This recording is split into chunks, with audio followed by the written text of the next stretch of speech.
السلام علیکم ورحمۃ اللہ وبرکاتہ۔ محترم ناظرین، آپ دیکھ رہے ہیں پیس ٹی وی اردو۔ میں ہوں جعفر طیار اور پیش خدمت ہے ایک بہت ہی پرفیکٹ پروگرام اصلاح عقیدہ، اپنے عقائد کی اصلاح کے لیے۔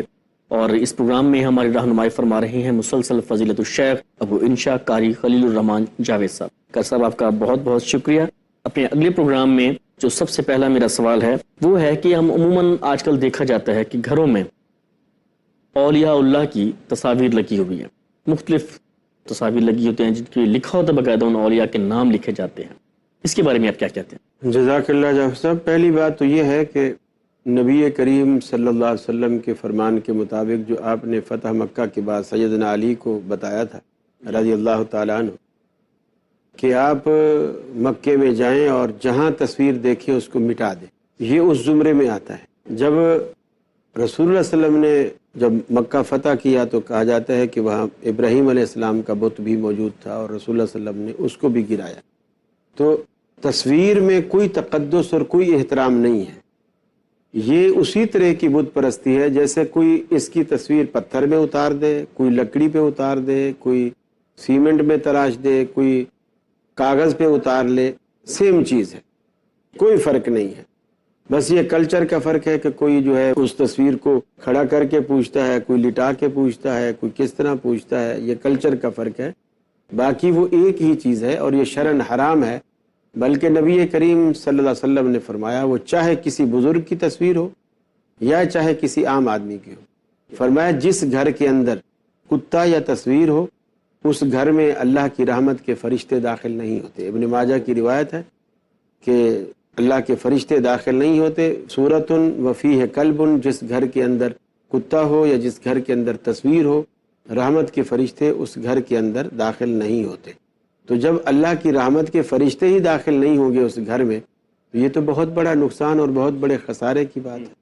خود اللہ کے رسول ایک حجرے میں تشریف فرماتے مدینے کے اندر، اور جبریل امین اندر نہیں آئے اور باہر کھڑے رہے، اس لیے کہ آپ کی چارپائی کے نیچے ایک گلی سے چھوٹا سا بچہ کتے کا وہ کھیلتا ہوا آیا اور خاموشی سے بغیر آواز نکالے آپ کی چارپائی کے نیچے آ کے بیٹھ گیا اور آپ کے علم میں نہیں تھا، اور جبریل امین باہر کھڑے رہے اور اندر نہیں آئے۔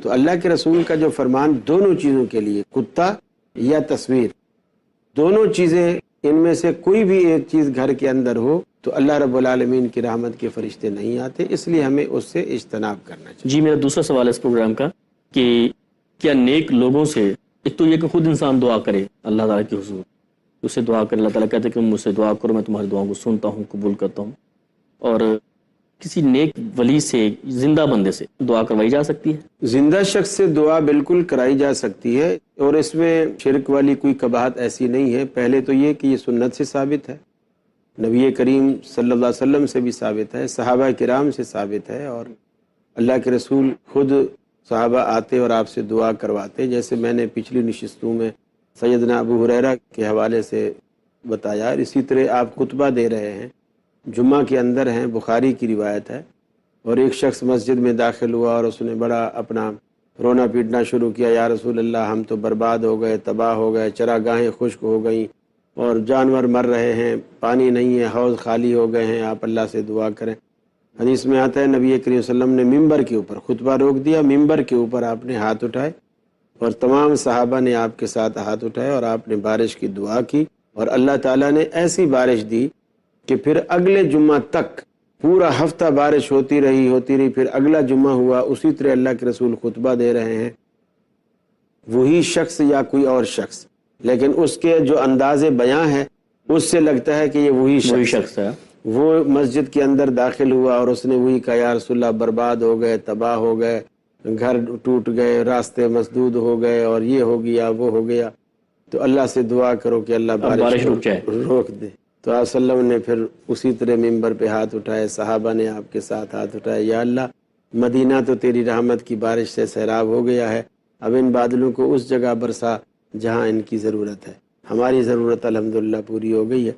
تو اللہ کے رسول سے دعا کے لیے درخواست کی گئی اور آپ نے دعا کرائی، اور اس میں قباحت اس لیے بھی نہیں ہے کہ جب آدمی زندے سے دعا کا کہتا ہے، وہ آپ کے سامنے اللہ کے آگے جب ہاتھ اٹھاتا ہے تو آپ کا عقیدہ نہیں بگڑتا ہے۔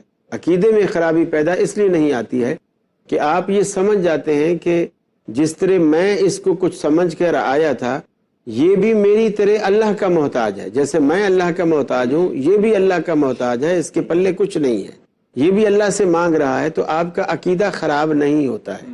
تو یہ وسیلہ نہیں کہلائے گا؟ وسیلہ کہلائے گا، لیکن یوں کہلائے گا کہ یہ وسیلہ مشروع ہے، یعنی ایک وسیلہ مشروع اور ایک غیر مشروع۔ غیر مشروع ہے؟ غیر مشروع وہ وسیلہ ہے جو ممنوع ہے، جو شریعت نے ممنوع کیا، اور مشروع وہ ہے جسے شریعت نے جائز رکھا۔ تو ہم کہیں گے یہ وہ وسیلہ ہے جسے شریعت نے جائز رکھا ہے۔ ٹھیک ہے۔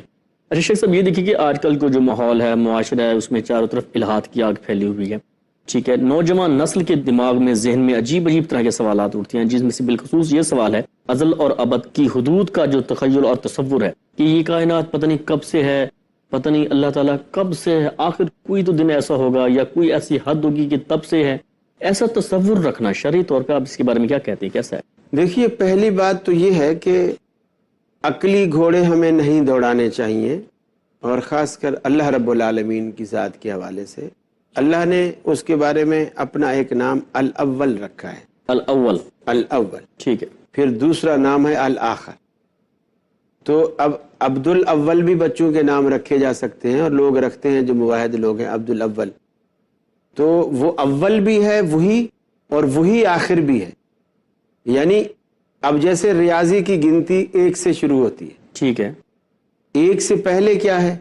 کچھ بھی نہیں ہے، تو اس کی ایک حد تو ہے نا، کہ اب ایک سے پہلے کچھ لکھتے ہیں صفر ہے، یعنی کچھ نہیں ہے، اس لیے کہ ہر چیز کی بندہ پھر کہیں تو جا کے رکے گا نا۔ اب یوں اگر عقلی گھوڑے دوڑاتا رہے گا، میرے ابا سے پہلے دادا تھا، دادے سے پہلے پردادا تھا، اس سے پہلے پھر فلانا دادا چلیں تھا، بات آدم علیہ السلام تک بھی جا پہنچ گئی ہے، آدم علیہ السلام تک، پھر بھی نہیں رکے گا، پھر بھی نہیں رکے گا، کہ پھر آدم کو کس کیونکہ نے انسان بنایا؟ گنتی کرنا سیکھ چکا ہے نا۔ اچھا، پھر یہ ہے کہ آدم علیہ السلام کس نے بنایا؟ پھر یہ اللہ نے بنایا۔ پھر نعوذ باللہ من ذالک، نعوذ باللہ من ذالک، ذہن میں پھر یہ سوال آتا ہے، پھر اچھا جی اس کو تو اللہ نے بنایا، تو اللہ کو کس نے بنایا؟ نعوذ باللہ من ذالک۔ تو اللہ رب العالمین کا کوئی اور خالق نہیں ہے، اور خالق اس چیز کا ہوتا ہے جو بنا ہو۔ اللہ رب العالمین بنا نہیں ہے، نہ بنایا گیا ہے، نہ بنا ہے۔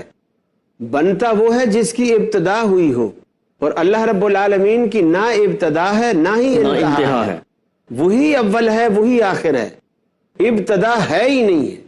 ابتدا یہ ہوتی ہے کہ جیسے اب یہ ٹیبل ہے، اس کی ایک حد ہے، جی، یہاں سے شروع ہوئی، یہاں ختم ہوئی۔ بالکل ٹھیک ہے۔ اب اس سے باہر جو ایریا ہے، ہم کہیں گے اس سے پہلے کرسی رکھی ہوئی ہے، اس سے پہلے گلدان رکھا ہوا ہے، وہ اس سے حد بندی ہے۔ لیکن جو چیز ایسی ہے کہ ہم کہہ ہی نہیں سکتے کہ شروع کہاں سے ہوئی، اس کا شروع ہے ہی نہیں۔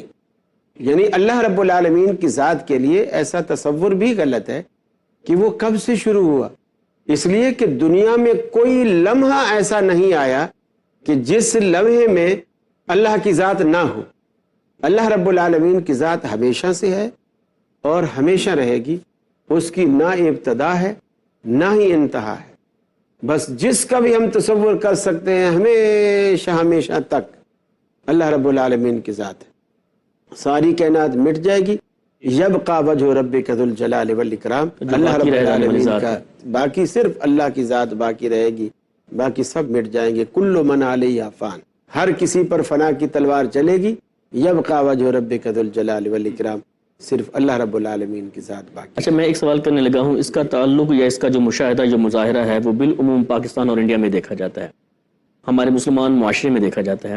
لوگ یہ سمجھتے ہیں کہ جو لوگ فوت ہو جاتے ہیں، ان کی جو روحیں ہیں وہ ہر جمعرات کو دنیا میں اپنے گھروں میں آتی ہیں، اس بارے میں آپ کیا کہتے ہیں؟ ایسی کوئی شرعی طور پہ کوئی استدلال ہے یا اس کے بارے میں آپ کیا کہتے ہیں؟ جی ہاں، یہ عقیدہ تو خیر پایا جاتا ہے، اور میں نے بھی دیکھا ہے لوگوں میں جو اس طرح کی سوچ اور فکر رکھتے ہیں، بلکہ ان کے لیے وہ اہتمام کرتے ہیں کھانے وانے کا، ختم شریف کا، اور یہ وہ وغیرہ وغیرہ۔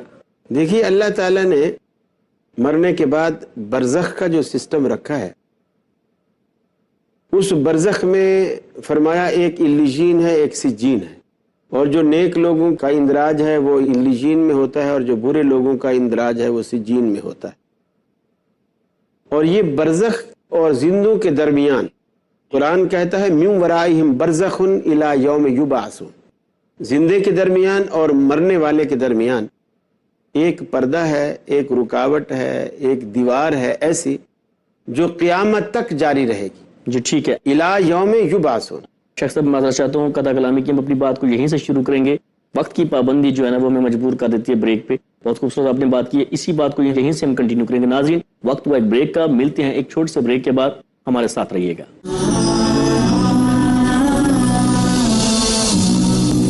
السلام علیکم ورحمۃ اللہ وبرکاتہ. Welcome back from the break. اور بریک سے جانے سے قبل بات ہو رہی تھی مسلمان معاشرے میں بالخصوص انڈیا اور پاکستان میں یہ دیکھنے کو آیا ہے، بعض لوگوں کا یہ عقیدہ ہے کہ جو لوگ فوت ہو جاتے ہیں ان کی روحیں جمعرات کے دن جو ہے وہ اپنے اپنے دنیا میں جو ان کے گھر ہیں ان گھروں میں آتی ہیں، اور ان کے استقبال کے لیے، ان کی ریسیپشن کے لیے بالخصوص کھانے تیار کر کے ان کے اوپر ختم کروایا جا سکتا ہے. آپ علیجین کا اور دوسرا سجین کا ذکر فرما رہے تھے. جی، تو اللہ رب العالمین نے نیک روحوں کا اندراج علیجین میں اور بروں کا اندراج سجین میں، اور قرآن نے کہا ہے کہ وما ادراک ما علیجین کتاب مرقوم، وہ لکھی ہوئی کتابیں، وہ رجسٹر ہیں جن میں اس کا اندراج ہوتا ہے.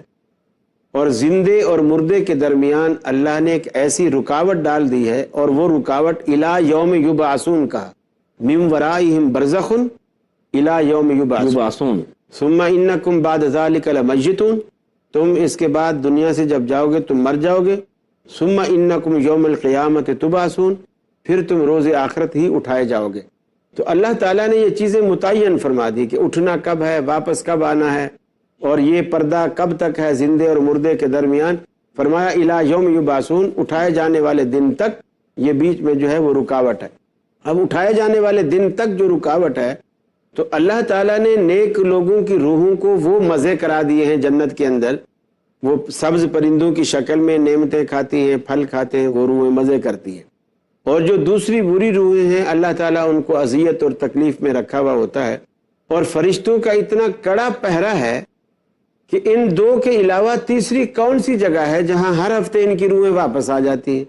ایسے جیسے لوگ دبئی گئے اور واپس آ گئے، پھر انڈیا گئے واپس آ گئے، پاکستان گئے واپس آ گئے، سیر سپاٹے کر کے واپس آ گئے. تو ایسا تیسرا کون سا ٹھکانہ ہے؟ جنت والی جو روحیں ہیں وہ خود وہاں سے آنا نہیں چاہتی، اس لیے کہ مزے اتنے ہیں کہ دنیا ان کے آگے کچھ نہیں ہے، وہ آنا نہیں چاہتی. جو دوسری بری روحیں ہیں ان کو وہاں تکلیف اتنی ہے کہ وہ وہاں رہنا نہیں چاہتی، وہ وہاں سے نکلنا چاہتی ہیں، لیکن پہرے اتنے ہیں کہ ان کو نکلنے نہیں دیا جاتا. اور ہمارے برے صغیر کی پولیس تو نہیں ہے وہاں جو بھی آپ 50 روپے تھمائیں گے اور وہ بولیں گے چلو کوئی بات نہیں، ہو کے آ جاؤ، کسی کو بتانا نہیں، میں تمہاری سیٹ خالی رکھوں گا. وہ تو اللہ رب العالمین کا ایسا کڑا نظام ہے کہ اللہ رب العالمین کا قرآن کہتا ہے کہ لا یعصون اللہ ما امرہم، اللہ کے فرشتے اللہ کی اتنی فرما برداری کرتے ہیں کہ وہ کسی چھوٹے سے حکم کی بھی حکم عدولی نہیں کرتے. ٹھیک ہے، لا یعصون اللہ ما امرہم، بلکہ جو اللہ رب العالمین ان کو حکم دیتا ہے وہ کرتے ہیں.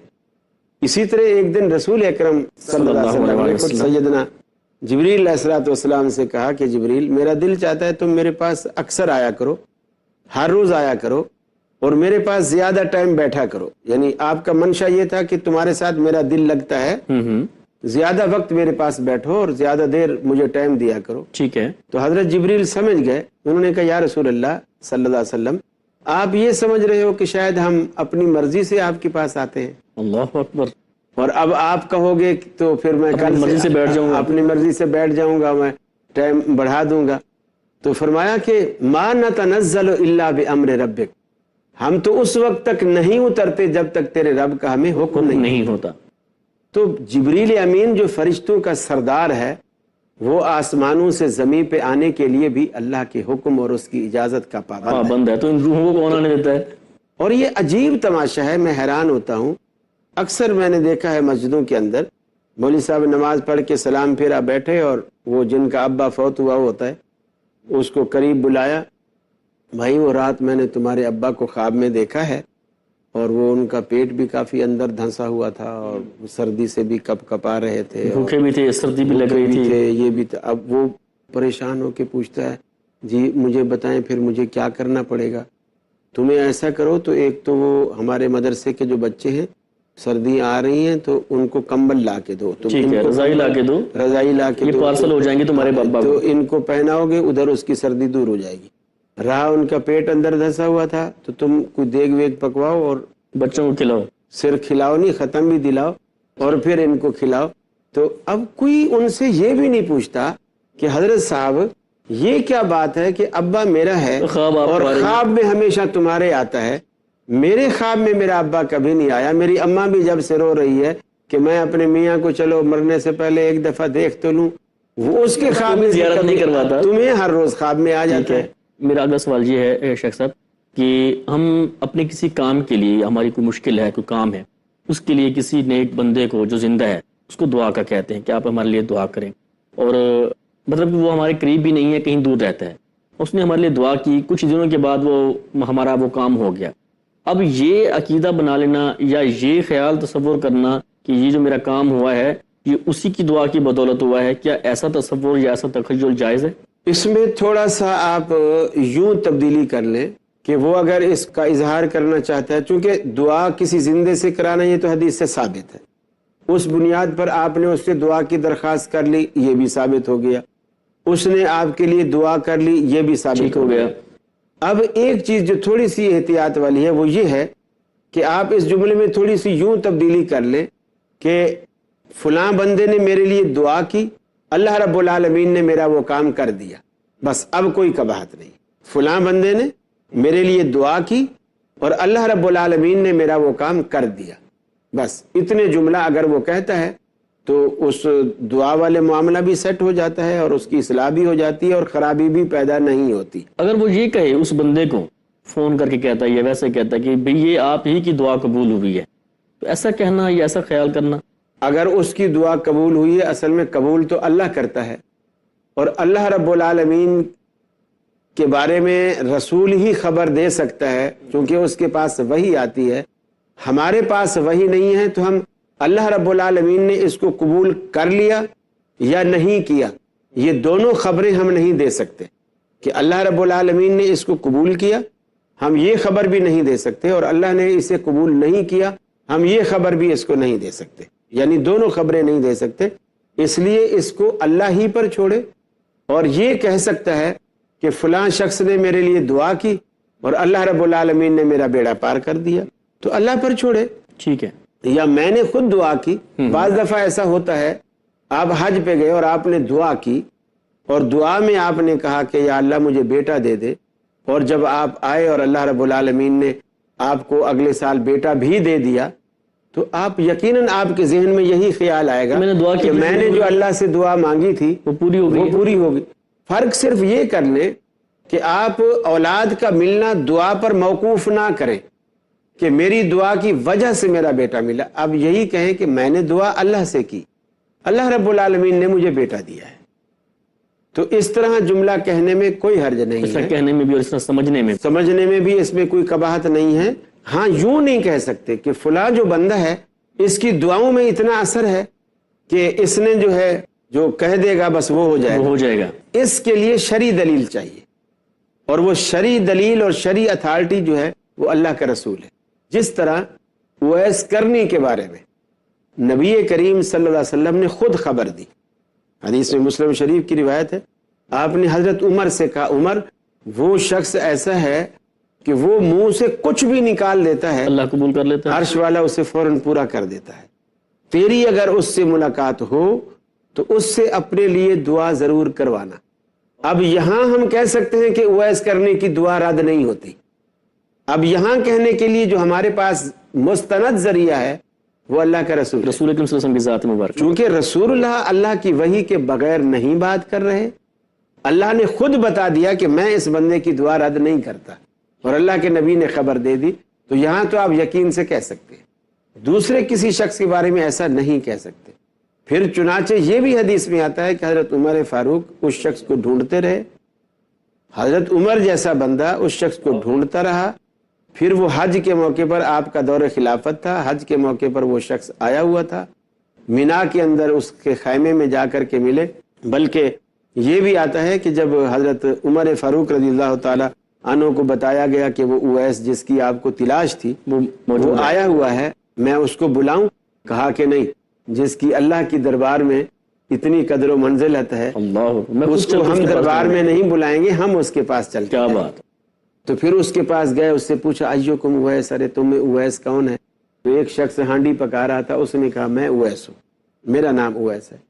تو انہوں نے اپنا تعارف کرایا اور کہا کہ میں اس لیے آیا ہوں کہ آپ میرے لیے دعا کریں۔ اویس کرنی نے کہا میں آپ کے لیے دعا کروں، آپ صحابی رسول ہیں۔ اور انہوں نے کہا میں خود نہیں کہہ رہا، اللہ کے نبی نے مجھے کہا تھا کہ اگر اویس ملے تو اس سے اپنے لیے دعا کروانا، کہ اس کی ایک والدہ ہے، وہ اس کی ماں کی خدمت کرتا ہے، اللہ نے ماں کی خدمت کے بدلے میں اس کو یہ انعام دے رکھا ہے کہ اللہ نے اسے مستجاب الدعوات بنا دیا ہے، وہ جو بات منہ سے نکالتا ہے عرش والا اسے پوری کر دیتا ہے۔ تو اس سے یہ بھی ثابت ہوا کہ دوسرے سے دعا کرائی جا سکتی ہے، اور یہ بھی ثابت ہوا کہ دعا قبول بھی ہوتی ہے، اور کہنا بھی چاہیے کہ اس کی دعا کے سبب ایسا ہوا ہے، بشرطے کہ یہ ہمارے پاس سند ہونی چاہیے کہ اس کی دعا قبول ہوئی، چونکہ اللہ رب العالمین قبول کرتا ہے اور اللہ کی خبر نبی دیتا ہے، نبی اللہ کی وحی سے بولتا ہے، اس لیے نبی اگر خبر نہیں دے تو پھر ہم کسی کو کسی کے بارے میں یہ رائے قائم نہیں، یقین کے ساتھ یہ رائے قائم نہیں کر سکتے۔ جزاک اللہ، باقی معاملہ اللہ پر چھوڑ کر آپ کہہ سکتے۔ بارک اللہ لک، بارک اللہ لک۔ ناظرین، یہ تھا ہمارا آج کا پروگرام اصلاح عقیدہ، جو آپ نے ملاحظہ فرمایا، اور ہماری جو شرعی اور اس طرح کی جو کوتاہیاں ہیں، جو ہماری ایمانی اور روحانی اور عقائد کی کوتاہیاں ہیں، اس کے بارے میں ہمیں آگاہ فرما رہے تھے ابو انشا قاری خلیل الرحمان جاوید۔ میں ان کا شکریہ ادا کرنے کے بعد آپ سے اجازت چاہوں گا۔ دیگر بہت سارے پہلو ہیں جن پہ ہمیں اس پیرائی میں دیکھ کر، اس میں رکھ کے ہمیں اس کو جو ہے نا دیکھنے کی ضرورت ہے، اور انشاءاللہ اس پہ بھی ہماری بات چیت ہوگی اگلے پروگراموں میں۔ تب تک کے لیے جعفر طیار کو اجازت دیجیے۔ السلام علیکم ورحمۃ اللہ وبرکاتہ۔